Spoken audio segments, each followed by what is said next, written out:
രാഷ്ട്രീയ ജീവിതത്തിൽ കരുണാകരൻ സാറുമായിട്ടുള്ള അടുപ്പം ഇത്രയും കോൺഗ്രസ് വർക്കേഴ്സിന് ആത്മവിശ്വാസം കൊടുത്തിട്ടുള്ള ഒരു നേതാവില്ല. അതുപോലെ തന്നെ കൂർമ്മ ബുദ്ധിയാണ് എല്ലാത്തിനും. അദ്ദേഹം അങ്ങനെ വലിയ ലോക സഞ്ചാരം നടത്തുവോ വലിയ വിദ്യാഭ്യാസമുള്ള ആളെന്ന് വരുന്നത് വികസനത്തെക്കുറിച്ച് വലിയ കാഴ്ചപ്പാട്. ഞാനൊരു ഫുൾ ടൈം വർക്കറാണ് ആയിരുന്നു KSUവിൻ്റെ എന്ന് വെച്ചാൽ 24 മുഷിഞ്ഞ് നടക്കുന്ന ആളാണ്. അപ്പോൾ ഓരോരുത്തർക്ക് എന്നെക്കുറിച്ചുള്ള ഇന്നത്തെ ലീഡർഷിപ്പുള്ള സ്മരണയെ അതാണ്. ചാരക്കേസ് അദ്ദേഹത്തിന് ഒരു മത്സരമുള്ള കാര്യമല്ലല്ലോ. അണികൾക്ക് കോൺഫിഡൻസ് ആണ് നേതൃത്വത്തിൽ. ഒരാളെയും കൈവിടിയല്ല. അയാൾ നിരപരാധിയാണെന്ന് തോന്നിയത് അദ്ദേഹം കൈവിടിയല്ല. ലീഡർക്കൊപ്പമുള്ള ഒരിക്കലും മറക്കാൻ കഴിയാത്തൊരു ഓർമ്മ എന്തായിരിക്കും? നമ്മുടെ ഈ രാഷ്ട്രീയ ജീവിതത്തിൽ കരുണാകരൻ സാറുമായിട്ടുള്ള അടുപ്പം എന്ന് പറയുന്നത് എല്ലാവർക്കും അറിയുന്ന ഒരു കാര്യം തന്നെയാണ്. സാർ അടുത്ത ഒരാൾ തന്നെയാണ്. ഈ രാഷ്ട്രീയത്തിലെ ഗുരു എന്ന് തന്നെയാണോ അദ്ദേഹത്തെ കാണുന്നതും? നമുക്കെന്നെ ഗുരു എന്ന് പറയാൻ പറ്റില്ല, പക്ഷേ എൻ്റെ വലിയ നേതാവാണ്. എൻ്റെ ഗുരു എന്ന് പറഞ്ഞാൽ എപ്പോഴും പറയുന്നതാണ് MM ജേക്കബ് സാറിനെയാണ്. ഞങ്ങളുടെ നാട്ടിലെ അദ്ദേഹമാണ് നമുക്ക് പലപ്പോഴും ഒരു മാർഗദർശിയായിട്ട് നിന്നിട്ടുള്ളത്. ലീഡറുമായിട്ടുള്ള ബന്ധത്തിന് ജേക്കബ് സാറൊക്കെ ആയിട്ട് തന്നെയാണ് ജനറലായിട്ട് പരിചയപ്പെടുന്നതൊക്കെ. പിന്നെ ഞങ്ങൾ KSUവിൽ ഞാൻ പറഞ്ഞില്ല, ഞാനൊരു ഫുൾ ടൈം വർക്കറാണ് ആയിരുന്നു. KSUവിൻ്റെ എന്ന് വെച്ചാൽ 24 മുഷിഞ്ഞ് നടക്കുന്ന ആളാണ്. എനിക്ക് ഇന്നുമുള്ള എൻ്റെ ഒരു കൈമുതൽ അതാണ്. ഇപ്പോൾ ഓരോരുത്തർക്ക് എന്നെക്കുറിച്ചുള്ള ഇന്നത്തെ ലീഡർഷിപ്പുള്ള സ്മരണയെ അതാണ്. KSUക്കാരൻ മുഷിഞ്ഞ് നടക്കും. ഡ്രസ്സ് തന്നെ ചിലപ്പോൾ ഒരാഴ്ച 3-4 ദിവസം ഒരു ഡ്രസ്സ് തന്നെ ഇട്ട് നടക്കും. അത് കാരണം നമുക്ക് നമ്മുടെ ലക്ഷ്യമേ ഉള്ളൂ. നമുക്ക് കോളേജിൽ നാളെ രാവിലെ ഇന്ന കോളേജുകൾ, ഇന്ന പരിപാടി, ഇന്ന പരിഹാരങ്ങൾ, ഇതിനെക്കുറിച്ചുള്ള ചിന്തയുള്ളൂ. അതിന് എവിടെയെങ്കിലും കിടക്കും, രാവിലെ അവിടെ കൃത്യസമയത്ത് നമ്മൾ പ്രസൻ്റ് ആയിരിക്കും. ഇതാണ്. അപ്പോൾ ആ നിലയിൽ നമ്മളിങ്ങനെ ഈ KSUവിൻ്റെ 78 പിളർപ്പിന് ശേഷം നമ്മൾ ഈ കാർത്തികേയൻ, രമേശ് ചെന്നിത്തല, ഹിദർ മുഹമ്മദ് ഇങ്ങനെയൊക്കെയുള്ള ഒരു വലിയ ലീഡർഷിപ്പ് ഉണ്ടായിരുന്നു. അപ്പോൾ ഈ കൂട്ടത്തിൽ നമ്മൾ ഉണ്ട്, സജീവമായിട്ട് എപ്പോഴും ഉണ്ട്. അപ്പോൾ അങ്ങനെ ഈ സജീവമായി നിൽക്കുന്നതുകൊണ്ട് ലീഡർക്ക് നമ്മളോടൊക്കെ ഇഷ്ടമായിരുന്നു. അപ്പോൾ അന്ന് ഇതുപോലെ വലിയ ഒരു ആത്മബന്ധമുള്ളൊരു കാലഘട്ടം 78 കോൺഗ്രസ് രാഷ്ട്രീയം എന്ന് പറഞ്ഞു കഴിഞ്ഞാൽ ഇന്ദിരാഗാന്ധിയെ വളരെ മോശപ്പെട്ട ആളാക്കി, കരുണാകരനെ വളരെ മോശപ്പെട്ട ആളാക്കി, കേരളത്തിൽ അവർക്ക് ഇറങ്ങി നിൽക്കാൻ മേലാത്ത അവസ്ഥയുണ്ടാക്കുന്നു. വലിയ പ്രതിഷേധങ്ങൾ കമ്മ്യൂണിസ്റ്റ് പാർട്ടിയും ജനതാ പാർട്ടിയും ഇതിൻ്റെ എല്ലാ ആവിർഭാവവും വലിയ വിഷയമൊക്കെ ഉള്ളൊരു കാലഘട്ടമാണ്. ആ കാലഘട്ടത്തിൽ KSUവിൻ്റെ ആണെങ്കിലും കോൺഗ്രസ് എന്ന് പറഞ്ഞാൽ വലിയ ആത്മബന്ധമുള്ളൊരു ടീമാണ്. കാരണം പിടിച്ചു നിൽക്കാൻ എല്ലാവരും പരസ്പരം പോരടിക്കാൻ നിൽക്കുന്ന ഒരു കാലഘട്ടമാണ്. ആ ഒരു ശക്തിയിലൊരു വളർച്ച തന്നെയാണ് കേരളത്തിൽ കോൺഗ്രസിൻ്റെ വളർച്ച. 78 പാർട്ടി പിളർന്ന് 2 പാർട്ടിയായിരുന്നു. ആൻ്റണിയുടെ നേതൃത്വത്തിൽ വേറൊരു പാർട്ടിയായി. അവർ പിന്നീട് CPM-ഉമായിട്ട് അനുബന്ധിച്ചേരുന്നു. ഇവിടെ കോൺഗ്രസ്സായി നിൽക്കുന്നു. ഇന്ദിരാഗാന്ധി ദേശീയ തലത്തിൽ തിരിച്ചു വരുന്നു. അപ്പം ഞങ്ങളുടെ വലിയ തിരിച്ചുവരവ് നടക്കുന്നു.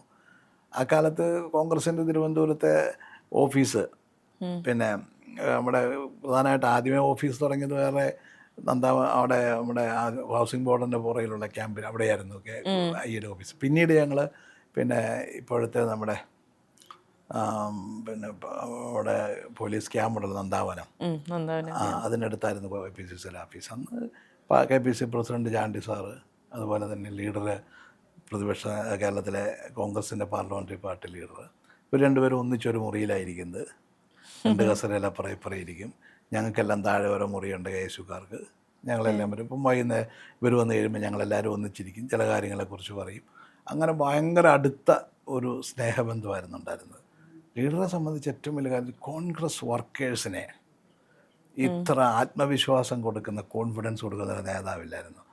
ഏത് പ്രവർത്തകനും വന്ന് എവിടെയെങ്കിലും വന്ന് അവനൊരു പ്രശ്നം ഉണ്ടായെന്ന് ചോദിച്ചാൽ ലീഡർ SI ആണ് നേരിട്ട്, ഇത്രയും SIയെ നേരിട്ട് വിളിക്കും, എന്താണോ അവിടെ നടന്നതെന്ന് ചോദിക്കും. അപ്പോൾ അതൊരു പ്രവർത്തകന് വലിയ ആവേശമാണ്. തീർച്ചയായിട്ടും. ലീഡർ ആഭ്യന്തരമന്ത്രിയൊക്കെ ആയിരിക്കുന്ന സമയത്ത് ഒരു കോൺഗ്രസ് പ്രവർത്തകൻ അനാവശ്യമായി മർദ്ദിച്ചുവെന്നോ ചെയ്തെന്ന് പറഞ്ഞു കഴിഞ്ഞാൽ സെക്കൻഡിൽ അവനെ മാറ്റിയിരിക്കുമായിരുന്നു ലീഡർ. അതിനൊന്നും യാതൊരു സംശയമില്ല. അപ്പം ഇത്രയും കോൺഗ്രസ് വർക്കേഴ്സിന് ആത്മവിശ്വാസം കൊടുത്തിട്ടുള്ളൊരു നേതാവില്ല. അതുപോലെ തന്നെ കൂർമ്മ ബുദ്ധിയാണ് എല്ലാത്തിനും, വളരെ ഷാർപ്പാണ്.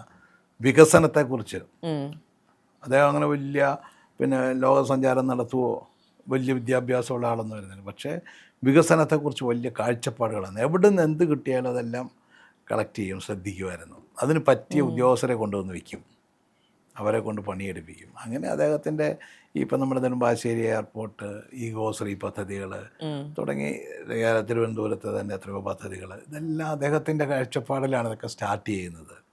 ഇന്നതൊക്കെ വലിയ ലോകോത്തര സംവിധാനങ്ങളായി മാറിയില്ലേ, വലിയ ചേഞ്ചല്ലേ ഇത്. എറണാകുളം ജില്ലയുടെ ഈ വലിയ ചേഞ്ച് എന്ന് പറഞ്ഞാൽ അതിൽ കരുണാകരൻ്റെ പങ്കെന്ന് പറഞ്ഞാൽ വളരെ വലുതാണ്.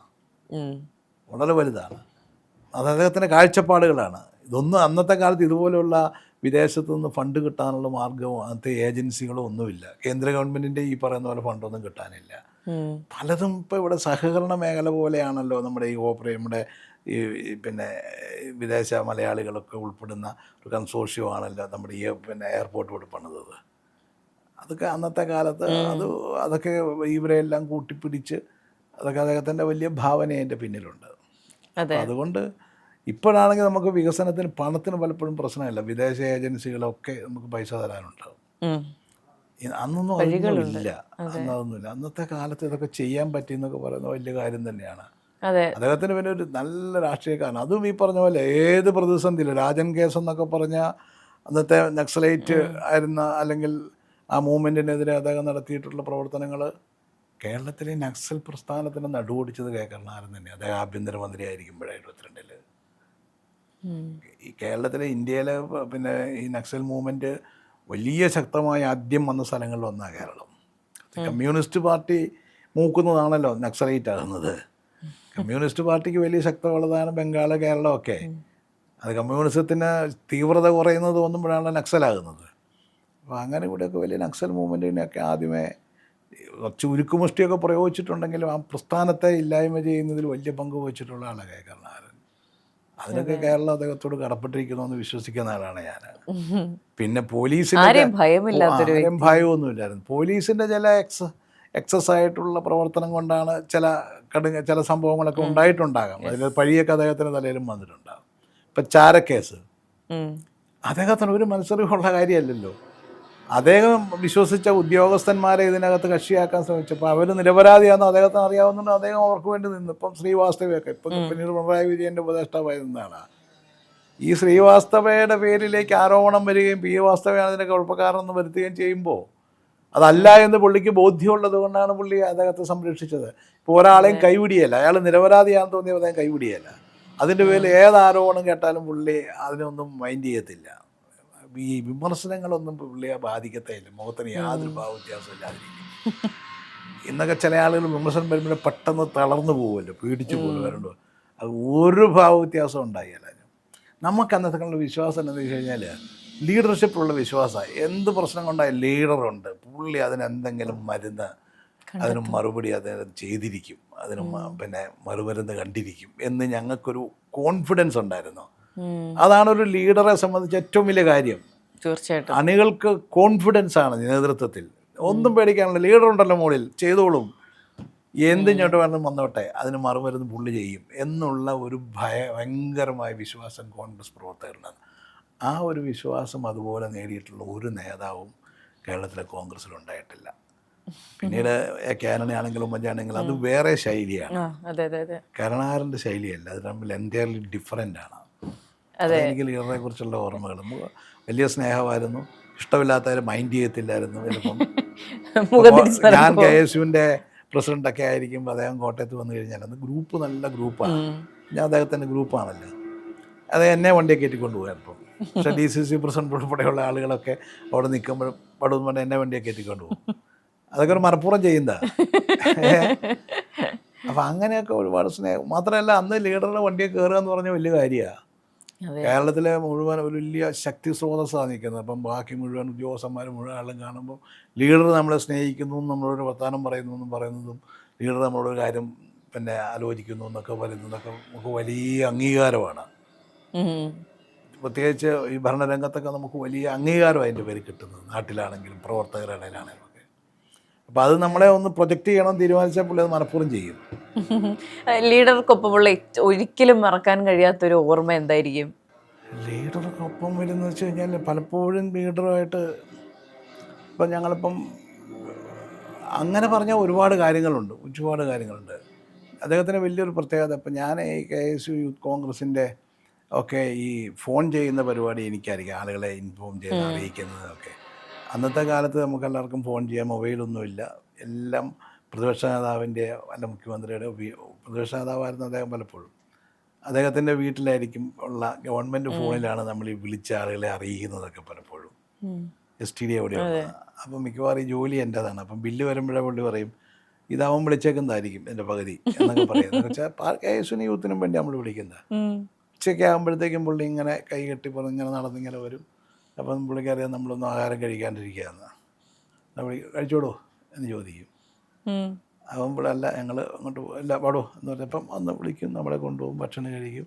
കല്യാണം കുട്ടിയമ്മ പിന്നെ ഞാൻ ചോറ് വിളമ്പത്തരും, ഒന്നിച്ചിരുന്ന് കഴിക്കുക. അപ്പോൾ ഓരോ കാര്യങ്ങൾ ഇങ്ങനെ ചോദിച്ച് മനസ്സിലാക്കിക്കൊണ്ടൊക്കെ ഇരിക്കും. അപ്പോൾ അങ്ങനെ നമ്മളെയൊക്കെ വിശ്വാസത്തിലെടുക്കുമായിരുന്നു. അല്ലാതെ അതാ നമുക്ക് വലിയൊരു സന്തോഷം പകരുന്ന കാര്യങ്ങളായിരുന്നു. അതുപോലെ ഒരുപാട് സന്ദർഭങ്ങളിൽ വലിയ പിന്നെ കോൺഫിഡൻസ് തരുമായിരുന്നു എപ്പോഴും. എന്ത് കാര്യം ഉണ്ടെങ്കിലും നമുക്ക് പോയി പറയാം. അപ്പോൾ അതിന് മറുമരുന്ന് അതിന് സൊല്യൂഷൻ കിട്ടും, പ്രതിവിധി ഉണ്ട് അതിന്. അതെ.